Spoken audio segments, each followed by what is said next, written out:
techniques, but in 50 remarkable tricks used by people who grow food without electricity. The Amish produce 6 times more food per acre than modern farms while using almost zero technology, and it all starts with items you'd normally throw away. Prepare to transform your garden with ancient wisdom that modern farming has forgotten. Welcome back to the video. My name is Buck Whitaker. We talked about this, right? Nature's hidden helpers, transforming waste into garden gold. The banana peel secret, nature's perfect plant food. That banana peel you're about to toss, it's garden gold. Rich in potassium, these humble peels work wonders for flowering plants. Amish gardeners bury them too, 3 inches deep near tomatoes and roses, slowly releasing nutrients directly to roots. The results?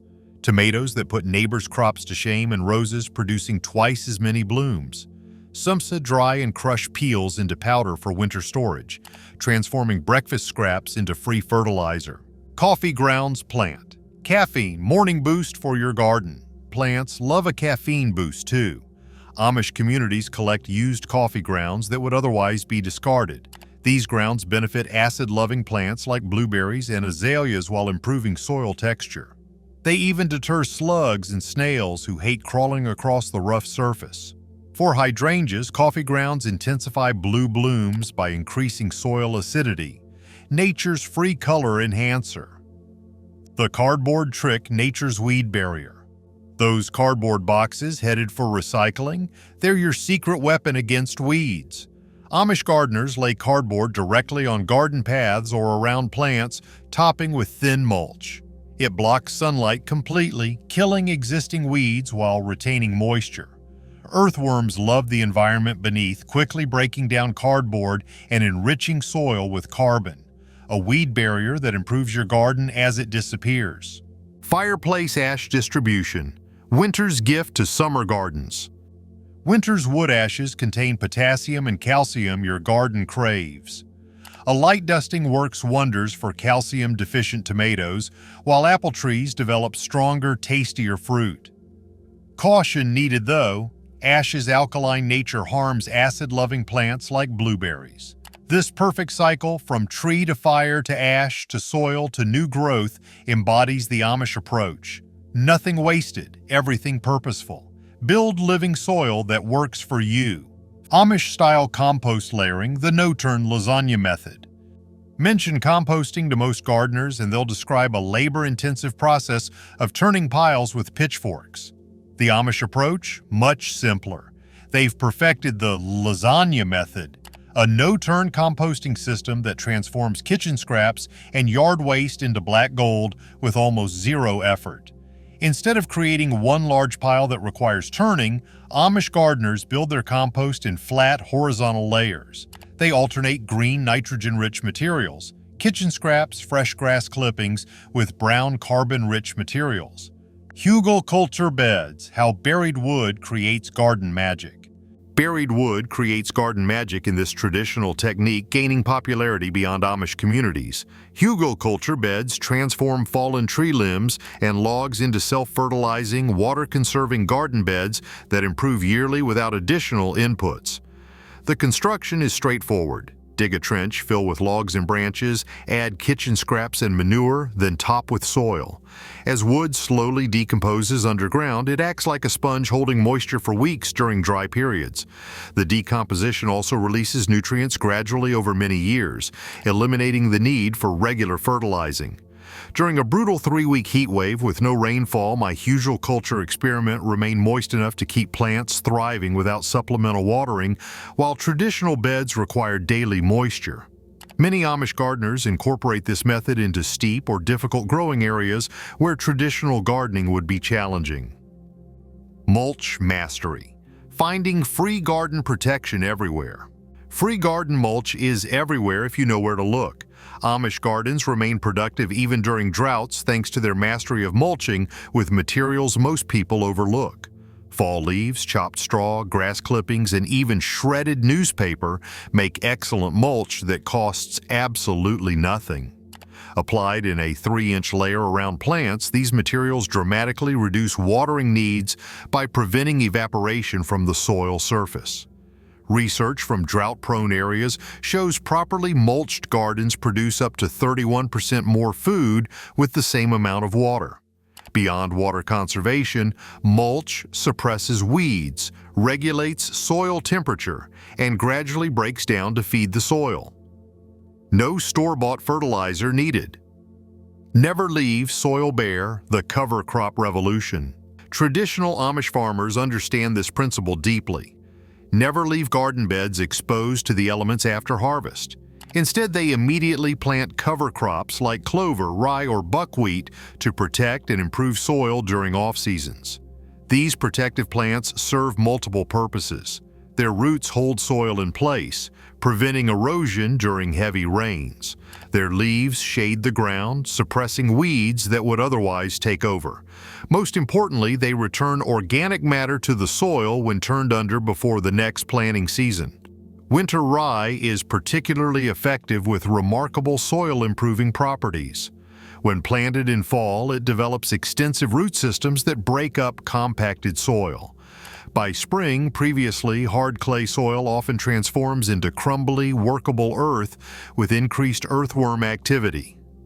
Nature's way of plowing your garden while you rest through winter. Clay pot irrigation, ancient watering that works while you're away. Sometimes the simplest solutions have the deepest roots. This technique traces back over 2,000 years to ancient China and Rome. Bury an unglazed clay pot up to its neck in your garden bed, fill it with water, and place a lid on top. The porous clay slowly weeps moisture into surrounding soil, delivering water directly to plant roots over days or even weeks. This system works through soil physics rather than complex technology. The clay releases water only when the surrounding soil dries out, creating perfect moisture balance without electronic timers. During vacation periods, fill buried pots before leaving town and return to find well-hydrated plants, eliminating daily watering needs. The morning watering rule prevents 90% of plant diseases without chemicals. Traditional Amish gardens follow a strict rule: water in the morning, never in the evening. This isn't just tradition, it's science-backed wisdom that prevents countless plant diseases. When water sits on leaves overnight, it creates the perfect breeding ground for fungal problems like powdery mildew and black spot. Morning watering allows plants to dry completely before evening temperatures drop. This simple timing change prevents nearly 90% of common garden diseases without using any chemicals or sprays. Early watering has another benefit. Plants absorb moisture more efficiently in morning hours. Taking up water before the day's heat causes excessive evaporation. Amish-style rain barrels, capturing nature's gift. The sight of wooden rain barrels nestled under downspouts is common on Amish homesteads. These simple water collection systems represent both practical resource management and deep respect for natural cycles. Just 1 inch of rainfall on a modest 1,000 square feet roof yields over 600 gallons of water. Unlike municipal water, rainwater contains no chlorine that can stress sensitive plants. Its slightly acidic nature makes it perfect for acid-loving plants like blueberries. During dry periods, these barrels can provide significant benefits for both gardens and household budgets, reducing summer water bills by 50 to 80%. Set it and forget it. Soaker hose systems that save hours. Efficiency in the garden means working smarter, not harder. Amish gardeners often install simple soaker hose systems that deliver water directly to plant roots while conserving precious resources. These porous rubber hoses allow water to seep out slowly along their entire length. Buried under mulch, soakers provide several advantages. Water goes straight to roots without wetting leaves, dramatically reducing disease. Evaporation losses drop to near zero, and plants receive gentle, consistent moisture rather than damaging cycles of drought and flooding. These watering operations require minimal maintenance and only occasional monitoring, letting you enjoy your garden instead of becoming a slave to the watering can. Creating resilient garden designs. Strategic microclimate identification. Finding hidden temperature treasures. Every garden contains hidden temperature treasures, spots that stay warmer or cooler than surrounding areas. Amish gardeners excel at identifying these natural microclimates to extend their growing seasons without special equipment. That south-facing stone wall? It absorbs sunlight all day and radiates heat all night, creating a warm zone perfect for heat-loving crops. The low area where cool air settles, ideal for growing spring lettuce longer into summer. Find your own microclimates by checking where snow melts first in spring or where frost appears last in fall. These silent indicators reveal temperature patterns that can transform your harvest from ordinary to extraordinary. Frost protection methods. Simple covers that save entire harvests. When surprise frosts threaten tender plants, Amish gardeners spring into action with simple protection methods that cost almost nothing. The difference between crop survival and disaster often comes down to just 4 degrees Fahrenheit of protection. Old bed sheets, lightweight blankets, even newspaper can save plants when temperatures dip unexpectedly. Drape these covers over plants before sunset to trap ground warmth underneath. For smaller plants, upturned buckets, pots, or cardboard boxes work perfectly. This quick action can save crops that would otherwise perish, allowing them to continue producing for months longer. Swale and contour techniques, directing water where you need it. Keyline design, a technique perfected in drought-prone areas, maximizes every drop of precious rainfall. These shallow ditches along land contours capture and direct heavy rainfall to where it's needed most. The beauty lies in simplicity. A slight depression following the natural contour of your land can transform water from a destructive force into a life-giving ally. During downpours, swales slow water's journey, allowing it to sink into soil rather than washing away topsoil. Resilient garden design, preparing for both drought and flooding. Extreme weather events don't have to mean garden disaster. Amish gardeners design resilience into their growing spaces by dividing gardens into different zones based on water needs and vulnerability. Drought-resistant crops like okra and sweet potatoes occupy higher ground where water drains quickly, while moisture-loving plants like celery grow in lower areas that stay wetter longer. This natural matching of plants to conditions means the entire garden rarely fails completely, nature's insurance policy against an unpredictable climate. Vertical growing systems, sky-high yields in tiny spaces. Looking at traditional Amish gardens reveals an often overlooked dimension, upward. While most gardeners think only in square feet, Amish growers have long understood that 1 square foot of ground can support 9 square feet of vertical growing space. This revelation transformed my own urban garden from a disappointing patch to an abundant food forest. Simple wooden trellises, often crafted from pruned tree branches or reclaimed lumber, transform garden walls and fences into productive growing areas. The magic happens when peas, beans, cucumbers, and even small melons climb skyward, leaving precious ground space available for root crops and leafy greens. My grandmother's cucumber arches created green tunnels over garden paths, the fruits hanging freely, growing straighter and cleaner than their ground-grown cousins, while making harvesting a joy rather than a backache.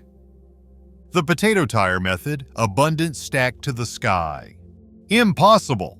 That's what my neighbor exclaimed when I told him I'd harvest 100 pounds of potatoes from a 2x2 foot corner, but the potato tire method proves otherwise, using vertical space to multiply yields without expanding garden footprint. Start with 1 tire on the ground filled with soil mixed with compost. Plant 3 to 4 seed potatoes and cover with a few inches of soil. As plants grow to about 8 inches tall, add another tire on top and fill with more soil, covering all but the top leaves. Continue stacking and filling as plants grow taller. The magic happens underground. Each time stems are buried, they form new roots and produce potatoes along the newly covered portion. A 5-tire stack essentially creates 5 growing levels in the same footprint. Trellising techniques, garden architecture that works. My first cucumber harvest was a disappointment. Twisted yellow-bellied fruits hiding in tangled vines. Then an Amish farmer showed me the transformation that simple trellising brings. Vegetables that hang freely develop perfect form while airflow prevents disease. The A-frame trellis creates a structure that supports heavy fruiting plants while allowing easy harvest from both sides. Florida weave trellising uses stakes and twine to create horizontal support lines for tomatoes, creating a living wall of fruit that stays clean and disease-free. For beans, a simple teepee structure of bamboo poles creates a child's hideaway that produces for months. These architecture-inspired supports don't just improve yields, they transform garden maintenance from a chore to a pleasure, with every vegetable visible and accessible. Square-foot gardening, the garden grid revolution. Square-foot gardening revolutionized how many Amish families approach vegetable production. Standing at the edge of an Amish garden, I marveled at the abundance bursting from such a modest space. Where my rows produced handfuls, their grids yielded basketfuls. The concept is beautifully simple. Divide your garden bed into 1-foot squares and plant each according to specific spacing. Larger plants like tomatoes might get 1 per square, while radishes could fit 16 in the same space. The Three Sisters Method. Ancient wisdom, modern abundance. Long before European settlers arrived, Native American tribes perfected the Three Sisters Method, later adopted by Amish farmers. The magic unfolds as corn stalks reach skyward, becoming living trellises for climbing beans. The beans, being legumes, capture nitrogen from the air to nourish all 3 plants. Meanwhile, sprawling squash creates living mulch with broad leaves shading soil and deterring raccoons. Nature's perfect partnership. Keyhole. Garden beds. Reach without walking. These circular beds with a notch cut like a keyhole allow gardeners to reach every plant without stepping on growing soil. The center contains a small composting basket where kitchen scraps decompose and feed surrounding plants, while water poured here irrigates the entire bed from inside out. One keyhole bed typically produces 30 to 40% more vegetables than traditional rows in the same space.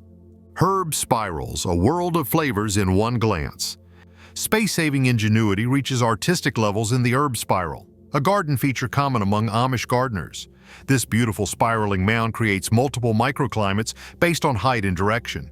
The top stays drier, perfect for Mediterranean herbs like rosemary, while the bottom northern section remains shadier and damper, ideal for moisture-loving herbs like mint.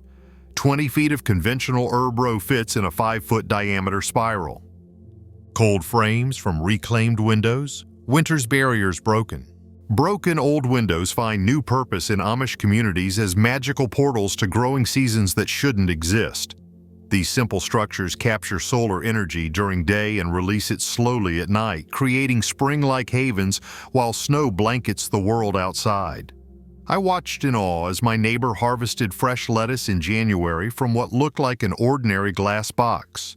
The temperature difference can be dramatic, often 30 degrees Fahrenheit warmer inside on freezing days, transforming winter's limitations into unexpected abundance. The hotbed technique. Ancient warmth awakening seeds. Centuries before electric heat mats existed, Amish gardeners used this clever technique to warm soil naturally. Fresh horse manure becomes the unlikely hero. As it breaks down, it releases significant heat, enough to maintain soil temperatures around 70 degrees Fahrenheit, even when outdoor temperatures hover near freezing. A 24-inch layer of fresh manure topped with 6-8 inches of good garden soil creates a perfect seed-starting environment. The transformation unfolds like magic. Seeds germinate in frozen February, defying winter's grip through wisdom older than electricity. The early-late double harvest. One space, twice the bounty. Why plant your garden just once when you could harvest twice? Asked the Amish farmer who transformed my understanding of time itself. The early-late double harvest pairs fast-maturing spring crops with later-season vegetables in the same plot. Plant cool-weather spring peas in April, harvest by mid-June, then plant heat-loving beans in the same spot. By October, you'll have harvested 2 complete crops from one garden space, a revelation that doubles your harvest while challenging conventional gardening calendars. Let chickens do the work. Nature's perfect pest patrol. The morning sun casts long shadows as an Amish farmer opens a small portable coop, releasing a flurry of feathered workers into the garden. These aren't just chickens, they're nature's perfect pest controllers. As they scratch and peck, they devour grubs, beetles, and larvae that would devastate crops, all while depositing perfect fertilizer exactly where it's needed. A small flock of 10 chickens can clear a substantial garden area of problematic insects within days, transforming potential disaster into breakfast eggs. The timing matters critically. Chickens run through garden areas before planting and after final harvest, never during growing seasons when they damage crops. Bird attraction methods. Winged allies above. Nature provides its own pest control service through birds. If you're wise enough to invite them in, those simple homemade birdhouses perched around garden edges, they're bringing in cavity nesting species that work tirelessly consuming insects. A single chickadee family can devour over 9,000 insects during one nesting season. Free pest control you can't buy in any store. Small water features attract birds looking for drinking and bathing spots. Even a shallow dish refreshed daily brings birds within bug hunting distance of your precious plants. I watched in awe as wrens systematically searched my tomato plants, snatching caterpillars invisible to my eyes. Nature's bug blocker, the ancient barrier.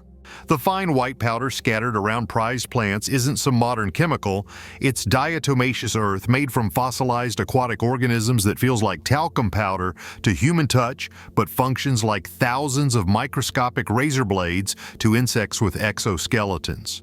When crawling pests attempt to cross this barrier, the sharp microscopic edges damage their protective outer covering, eventually causing dehydration. Despite this deadly effect on insects, it remains completely safe for humans, pets, and wildlife. It's just fossilized shells millions of years old. Timing planting to avoid pest cycles. Nature's hidden calendar. The most powerful pest control requires no sprays or powders, just understanding nature's rhythms.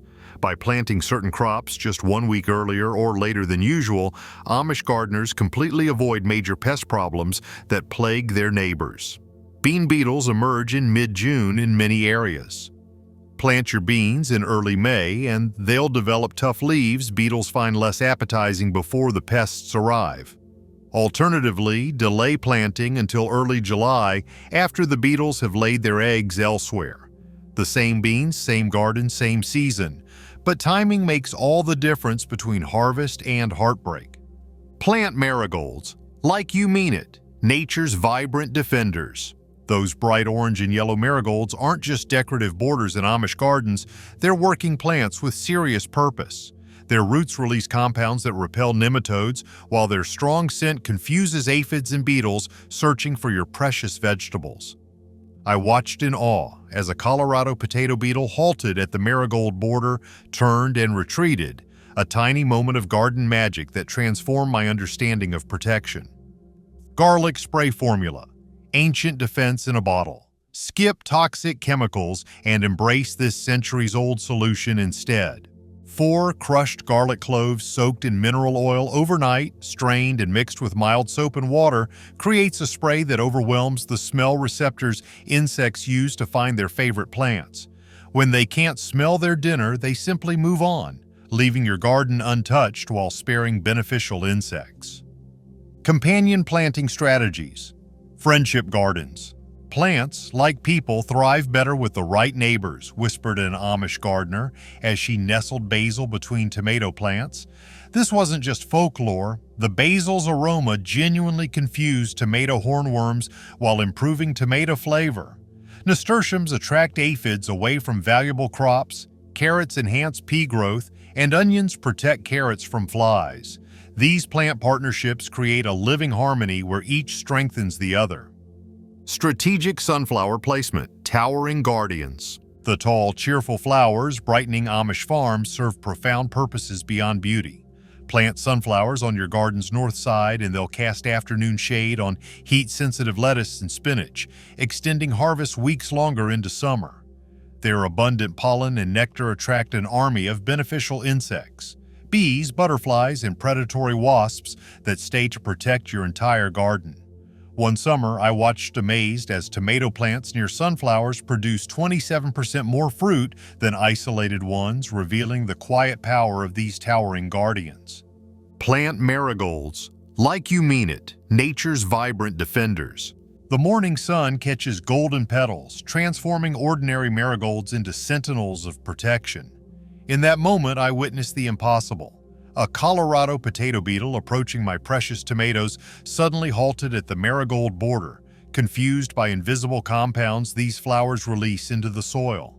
What modern gardeners dismiss as merely decorative, the Amish recognize as powerful allies in their quest for harmony. Their roots silently battle underground enemies, while their pungent aroma creates an invisible shield that confuses airborne invaders seeking tender leaves. Garlic spray formula. Ancient defense in a bottle. Sarah's weathered hands crushed garlic cloves with practiced precision, her eyes twinkling with ancestral knowledge. "This formula protected my grandmother's garden through the Dust Bowl," she whispered. 4 crushed cloves soaked overnight in mineral oil, strained and mixed with soapy water, becomes nature's perfect deterrent, overwhelming the smell receptors insects use to find their plant victims. While chemical companies sell protection at premium prices, this humble spray deters an astonishing 27 different garden pests without harming beneficial creatures. Companion planting strategies. The garden's secret language. Gardens whisper secrets we've forgotten to hear. Beneath the soil, a silent conversation unfolds between roots sharing nutrients and warnings. The Amish listen carefully to this ancient dialogue, placing basil beside tomatoes, not by accident but with profound intention. Its aromatic leaves genuinely improving tomato flavor while confusing hornworms seeking an easy meal. Carrots reach for the sky alongside peas in a dance of mutual support, while marigolds stand guard around the perimeter. These aren't random plantings, but carefully orchestrated partnerships where each strengthens the other. Strategic sunflower placement, towers of protection and promise. Towering sunflowers stand like gentle giants at the garden's edge, their massive faces tracking the summer sun while secretly orchestrating protection below. Plant these sentinels along your garden's northern edge and witness the transformation. Their dappled afternoon shade extending lettuce harvests weeks into summer's heat, while their abundant pollen attracts an army of pollinators and beneficial insects. I once doubted their power until measuring the difference myself. Tomato plants nestled near these golden guardians produce 27% more fruit than their isolated neighbors, revealing the quiet magic of these overlooked allies. Root cellaring. Without a cellar, hidden treasures in modern homes. The afternoon light filtered through lace curtains as Martha slid open her closet door, revealing not clothes but a winter's bounty. "Not everyone has a traditional root cellar," she whispered, showing me how a north-facing closet, insulated with straw-filled boxes, transformed into a perfect storage haven. Potatoes nestled in darkness, apples rested in separated trays, and carrots slumbered in slightly damp sand. The transformation stunned me. A modern apartment dweller harvesting December potatoes from an ordinary closet, breaking free from refrigeration's costly grip. Solar dehydration systems, sunshine's preserving embrace. The wooden structure looked deceptively simple, a clear top allowing sunlight to enter, black interior surfaces absorbing heat, and vents creating perfect air movement. Yet this humble solar dehydrator performed magic before my eyes. 20 pounds of summer tomatoes slowly transformed into 2 pounds of intensely flavored dried treasures that would brighten winter meals for months. No electricity, no fancy gadgets, smiled John, the Amish carpenter who built it. Just the sun doing what it's always done, preserving life's abundance for leaner times. Salt preservation methods, ancient wisdom in crystal form. Formed before refrigeration, salt was the food preserver that kept people alive through winter. In Emma's Amish kitchen, green beans hung from the ceiling. Leather breeches, she called them, first treated with salt, then air-dried until leathery. In crocks along the wall, turnips and cabbage transformed into lacto-fermented treats when packed with salt. "Even our mistakes become discoveries," she laughed, showing me how oversalted beans rinsed and added to potato soup created deeper flavor than fresh beans ever could. Her kitchen stood as testament to wisdom older than electricity, yet perfectly suited for uncertain futures. Lacto-fermentation basics, the alchemy of transformation. The glass jars bubbling on Hannah's counter held more than vegetables. They contained a revolution in thinking about food preservation. "This isn't just storage," she explained, lifting a kraut-filled jar to the light, "it's transformation. Unlike vinegar pickling, lactofermentation creates tangy flavors through beneficial bacteria naturally present on vegetables. The process sounded scientific but couldn't be simpler. Vegetables, salt brine, and thyme. Nature handles the rest, producing complex flavors while generating probiotics that support digestive health. I tasted her fermented carrots, crisp, tangy, alive with flavor, and wondered why I'd ever settled for lifeless supermarket versions. Food that preserves itself, nature's living pantry. Standing in Jacob's garden in December, snow blanketing the world, I watched him brush aside white powder to reveal vibrant kale and spinach. No greenhouse, no protection.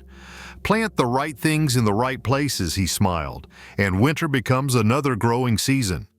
Jerusalem artichokes slept underground, their starchy tubers sweeter after frost. Leeks stood tall through snow, while parsnips gained sweetness beneath frozen ground. This wasn't just gardening, it was rewriting the calendar itself, transforming barren months into seasons of quiet abundance. Fruit trees, the Fukuoka way, embracing wild wisdom. The first year everyone laughed, Sarah whispered, standing beneath apple trees that defied conventional wisdom. Following Masanobu Fukuoka's methods, she'd never pruned these trees. While neighboring orchards stood in tidy, artificial rows, her trees grew in natural, wild glory and yielded twice the harvest with half the disease problems. Trees know how to be trees, she explained, reaching up to touch a branch heavy with apples. Our pruning often does more harm than good. Her orchard whispered secrets of agricultural freedom where nature's design superseded human intervention. Perennial vegetables, the garden that returns. The revelation knocked the wind from my lungs. These weren't annual vegetables requiring yearly planting, but perennials that returned season after season, growing stronger each year. Asparagus spears emerged every spring without replanting. Rhubarb unfurled massive leaves from the same root system for decades. Walking onions planted themselves while sea kale provided delicate spring greens year after year. This bed hasn't been replanted in 14 years, explained Samuel, gesturing toward his thriving asparagus patch. Plant once, harvest for a lifetime, he smiled, revealing a profound shift in how we might view food production itself. Community harvest coordination, the power of many hands. Dawn broke over the community cannery as 20 families converged with wagons overflowing with tomatoes. What would take one family days to process would be completed by sunset. Mountains of produce transformed into preserved food with assembly line efficiency. Processing day isn't just about food, explained Rebecca, stirring a massive pot of bubbling tomato sauce. It's about binding our community together through shared work. As children carried empty jars and elders supervised water baths, I witnessed more than efficient food preservation. I saw the living heart of community resilience, where shared labor created abundance beyond what individuals could achieve alone. Harvest coordination, the symphony of many hands. Dawn breaks over the Miller farm as wagons arrive filled with neighbors carrying baskets and willing hands. What would exhaust a single family becomes a joyful dance of community. Children wash tomatoes, teens fill jars, and elders oversee water baths with watchful eyes born from decades of experience. By sunset, thousands of jars gleam like rubies on cooling racks, a winter's worth of food secured through shared effort. In these precious hours, I witnessed the invisible threads of community strengthening with each passed jar and shared story. Seed-swapping networks, living libraries of resilience. The weathered hands of Elijah Freeman cradle a small paper envelope with reverence usually reserved for precious gems. These beans, he whispers, fed my grandfather's family through the Depression. Around us, dozens of similar exchanges unfold seed packets changing hands, carrying not just genetic material but stories, heritage, and survival. Through these humble swaps, rare varieties that disappeared from commercial catalogs find new soil and new stewards. Each seed becomes a living promise passed between generations, diversity that no catalog could ever capture. Community help, the invisible safety net. When Samuel's injury prevented spring planting, I watched in awe as neighbors appeared before dawn, completing in hours what would have taken his family weeks. No formal request was made. The community simply responded to need like a single organism. Later, Samuel's wife Rebecca confided, "We're stronger together than any of us could be alone." This invisible safety net, woven from mutual aid and genuine care, creates resilience no insurance policy could match. In these communities, helping others isn't charity. It's investing in a system that will one day catch you too. The do less, grow more philosophy, nature's perfect blueprint. Martha stands motionless in her garden, observing rather than acting, a stance that once struck me as lazy until I witnessed her harvests. "The solution is in the problem," she explains, watching aphids attract ladybugs that soon balance the ecosystem without her intervention. This revolutionary approach transforms gardening from constant battle into mindful partnership. When we align with natural systems instead of fighting them, abundance emerges almost effortlessly. The garden becomes not a place of endless toil, but a sanctuary where small, strategic actions create cascading benefits. The garden that feeds a family of 10. The Amish don't need fancy machines or store-bought solutions. They've learned to grow more with less. Less space, less stuff, less waste. Their gardens might look simple, but every single part has a job. What they've figured out is how to make tiny backyards feed big families, year after year. And the real secret, they've kept that quiet, until now. Everything starts with dirt. But not just any dirt. The kind of soil the Amish build is more alive than some houseplants. It's packed with life. Little creatures too small to see that keep everything growing like magic. They don't buy fertilizer, they make their own. The base is a pile about 3 feet by 3 feet tucked somewhere shady. The first layer is dry stuff, dead leaves, straw, even old paper. That lets air move through the pile. Next, they toss in fresh greens like grass clippings, veggie peels, and weeds. Between every layer, they sprinkle a little dirt from the garden. This kicks off the breakdown process and feeds the good microbes. They keep this pile damp like a wrung-out sponge and turn it once a week with a pitchfork. In 3 or 4 months, it turns into black, crumbly gold. The kind of compost you'd want to roll in if it weren't, well, compost. Their secret weapons: crushed eggshells for calcium, banana peels for potassium, coffee grounds for nitrogen. Even wool scraps go in the mix. These oddball ingredients release nutrients slowly, feeding plants over time. When planting time rolls around, it's not about tossing seeds anywhere they fit. It's more like setting up a dinner party where everyone gets along. Every plant is picked for its job. Some repel bugs, others help nearby plants grow faster or tastier. Take tomatoes. Stick some basil next to them and you're not just making pesto, you're also protecting those tomatoes from hornworms. Garlic keeps the bugs guessing. Marigolds confuse pests with their strong scent. They plant in patterns, not just rows, but groups that help each other. Beans go near corn because they add nitrogen to the soil. Leafy greens like lettuce hang out where taller plants give them shade. Root veggies like carrots follow crops that don't dig deep. Planting the same stuff in the same spot every year? That's how soil gets tired. The Amish avoid this by rotating crops. Heavy feeders like corn go first. Next season, they put in peas or beans to refill the soil. Then come the greens, then root crops. This keeps the soil strong and pests on the move. The best part, healthy soil can hold water like a sponge. A single acre of Amish-style soil can soak up over 20,000 gallons of water. Even small gardens benefit. Less watering, stronger plants, and fewer muddy messes. When food isn't growing, the Amish don't let their dirt lie naked. They cover it with living mulch. Crops like clover, buckwheat, and rye grow fast and keep the soil from blowing away or drying out. They also add nutrients while they grow, like a green deposit into the soil's savings account.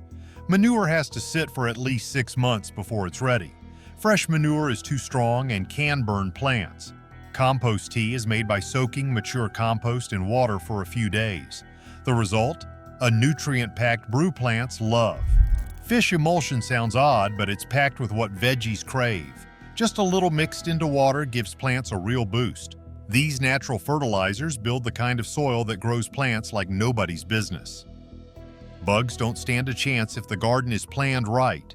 The Amish use plants to confuse, repel, and trap them. Marigolds drive away tomato-loving bugs. Garlic hides the scent of nearby crops.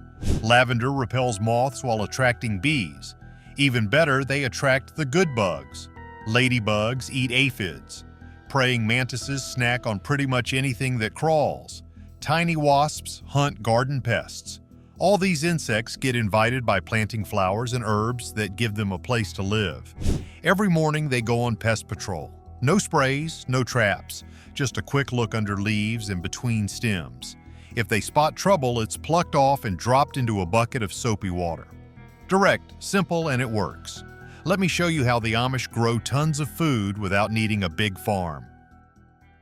The unseen battle against garden pests. Every single morning, Amish gardeners go on what they call pest patrol. Armed with nothing but gloves and a bucket of soapy water, they handpick the troublemakers right off their plants. Some people might squirm at the thought of squishing a potato beetle with their fingers, but to the Amish, every bug eliminated is one less enemy in the battle for fresh food.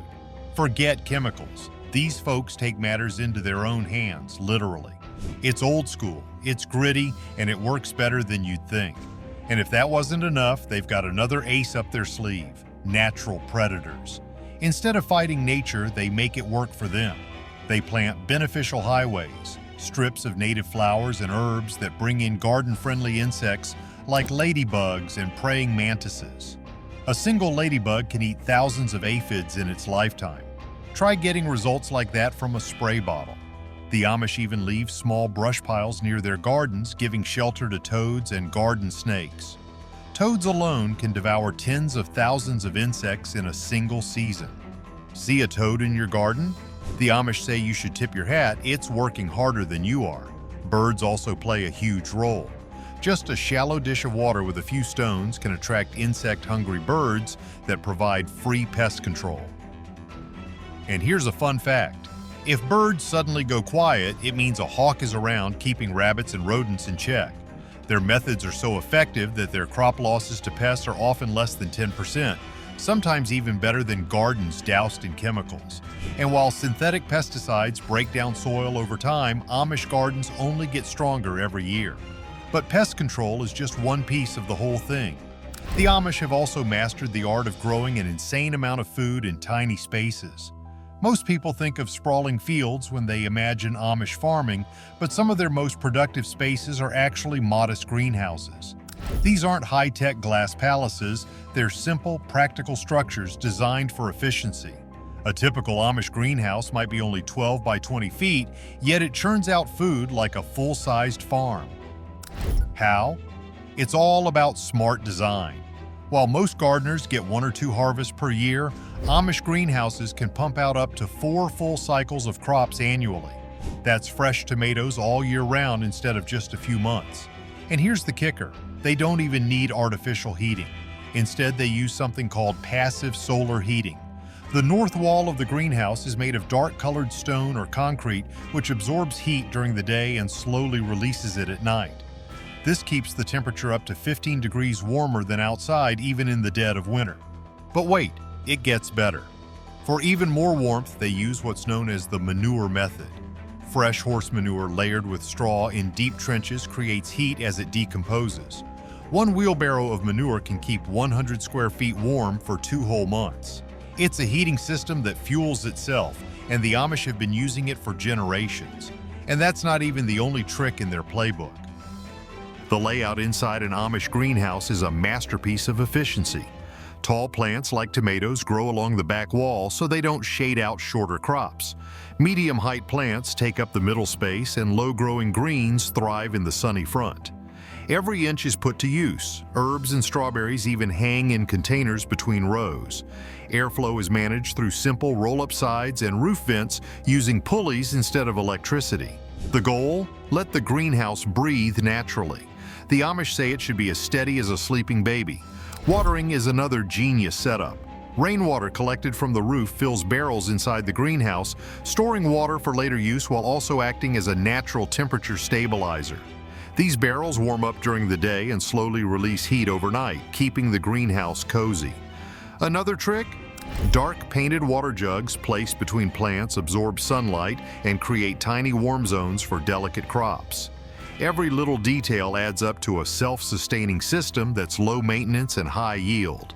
Most people think you need a big farm to grow lots of food, but the Amish show how small spaces can feed a whole family. The crops that feed Amish families. But the real magic comes down to knowing what to grow. The Amish don't waste space on crops that take forever to mature or don't produce much. They focus on what they call power crops, the ones that give the most food for the least effort. Root vegetables are at the top of the list. Carrots, potatoes, and beets don't just grow efficiently, they're also storage-friendly, providing food long after the growing season is over. A single 4x4-foot bed of carrots can produce over 25 pounds of food. That's months of fresh carrots from a tiny patch of dirt. Then there are climbing beans, pole varieties like Kentucky Wonder and Blue Lake. These can produce 3 times more beans per square foot than bush beans. But here's the genius part. Amish gardeners grow them in what they call living towers. A single pole can support half a dozen bean plants, turning vertical space into a food factory. These beans also improve the soil by fixing nitrogen, making it richer for the next round of crops. No need for store-bought fertilizers when nature can handle the job for free. Leafy greens are another must-have. Kale, Swiss chard, and collards are cut-and-come-again crops, meaning you can keep harvesting leaves all season long instead of waiting for a single harvest. The Amish even have a trick for keeping greens tender in the heat. Plant them in partial shade so they don't bolt and turn bitter. Every choice they make is about maximizing yield with minimal space, and it works like a charm. The Amish don't waste an inch of space when it comes to growing food, and they don't waste their time on trends that won't last. Instead of sprawling orchards, they grow dwarf fruit trees that stay small but give big. A tiny apple tree, barely taller than a grown man, can crank out over 50 pounds of fruit every year.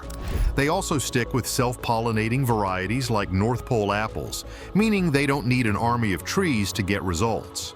Herbs aren't just about flavor for them. They pull triple duty, adding taste to meals, working as medicine, and keeping pests in check.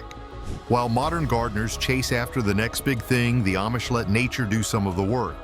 They favor crops that reseed themselves, meaning free plants, every year without lifting a finger. Cherry tomatoes, dill, and certain lettuces pop back up like clockwork. One Amish farmer even joked that these volunteer plants are the best workers because they don't need food, water, or paychecks. And when it comes to storage, they aren't filling freezers with fragile produce. They pick vegetables and fruits that last for months, like storage onions and hard-skinned squash, ensuring fresh food all winter long. Even their summer crops are chosen carefully. No single harvest flops here. They plant varieties that keep producing all season long instead of giving one big yield and calling it quits. But picking the right crops is only half the battle. The real challenge is fitting all that food into limited space. The Amish make every square inch count using what they call the sky-to-earth method.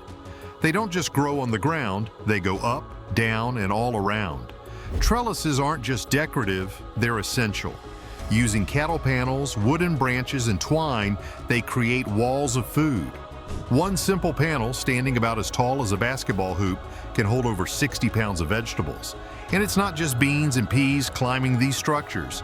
Cucumbers grow straight up, making them easier to pick. Even heavy crops like squash and melons dangle from vines, supported by slings. The real genius is in the layering. Amish gardens don't just spread out, they stack up. At the highest level, vines and climbing plants create shade. At eye level, beans and other mid-level growers thrive. Below, leafy greens soak up the filtered light. This three-tiered approach turns a small garden into a powerhouse, but they don't stop there. Their raised beds are another game changer. These garden beds, about 4 feet across, are just wide enough to reach the center without stepping on the soil. And they push plants closer together than most gardeners dare. Where standard advice is to give a cabbage 2 feet to grow, the Amish give it just 16 inches and still get great results. The Amish don't waste space. Every plant has a place, and they use smart ways to grow more food in less room. The gardening tools that last a lifetime. They also don't let containers go to waste. Old barrels, water troughs, even broken buckets, all fair game for growing food. They fill them with compact plants that make every inch count. A single container might hold a dwarf fruit tree surrounded by herbs with strawberries spilling over the sides. Even their fencing doubles as trellises, pulling double duty. Some Amish gardeners build full tunnels between their beds using bent cattle panels. These structures not only create walkways but also provide climbing space for more crops. In these tunnels, a single foot of space can grow over 20 pounds of vegetables. And then there's what happens underground. The Amish don't ignore the soil beneath their feet. Root crops share space with above-ground plants, filling every layer. Radishes sprout between rows of lettuce. Carrots grow under pea vines. Potatoes nestle below corn stalks. As they say, a good garden is built like a layer cake, each level doing its job to create abundance. Of course, keeping a garden like this in shape takes the right tools. While most people drop hundreds of dollars on fancy electric tillers, the Amish stick with time-tested hand tools. Their tools aren't just old-fashioned, they're built to last for generations. Take the hoe, for example. While the average gardener might have one or two, an Amish farmer has a full lineup. There's the stirrup hoe, which slices weeds at the root without disturbing the soil. The Warren hoe, with its pointed tip, makes perfect planting furrows. And the trusty draw hoe, a multi-purpose tool for weeding, hilling, and even harvesting root crops. They take the same approach with trowels. Forget flimsy, store-bought versions. Amish trowels are made from high-carbon steel, strong enough to last a lifetime. Many are handcrafted, perfectly balanced to fit the gardener's grip. As one Amish grower puts it, a good trowel should outlive its owner. For loosening soil, they skip the power tillers and reach for a broad fork, a hefty two-handled tool with deep tines that aerate the soil without flipping it. It might take longer, but it preserves the natural soil structure, keeping it healthy for years to come. Their pruning tools are just as thoughtful. Hand pruners stay razor sharp, making clean cuts that heal quickly. Pruning saws are chosen based on the job. Fine-toothed ones for delicate fruit trees, larger ones for trimming vines and shrubs. They even wear leather holsters on their belts to keep tools handy and safe. And then there's the dibber, a simple wooden stick for poking holes in the soil. But leave it to the Amish to improve on something so basic. Their dibbers often have depth markings to ensure uniform planting. Some even include grooves to hold just the right number of seeds. The Amish don't just build tools, they craft them with purpose, and it shows. Take their wheelbarrow, for example. While most people struggle with flat tires and flimsy frames, Amish-made wheelbarrows roll smoothly with steel wheels that never go flat. The tray isn't just a tub, it's slightly tapered, making dumping loads almost effortless. The handles, positioned for the best leverage, cutting back strain so efficiently it makes you wonder why modern versions aren't built the same way. They cost a pretty penny, sure, but they last practically forever. Harvesting isn't just about picking crops, it's about efficiency, and Amish baskets are proof. Hand-woven from split oak or hickory, these baskets are lightweight yet ridiculously strong. Their slightly sloped sides make them easy to stack when empty, freeing up valuable storage space. The weave is tight enough to hold even small produce like cherry tomatoes, but loose enough to let dirt shake through. It's craftsmanship with function at its core. And then there's water, something the Amish handle with the same level of precision.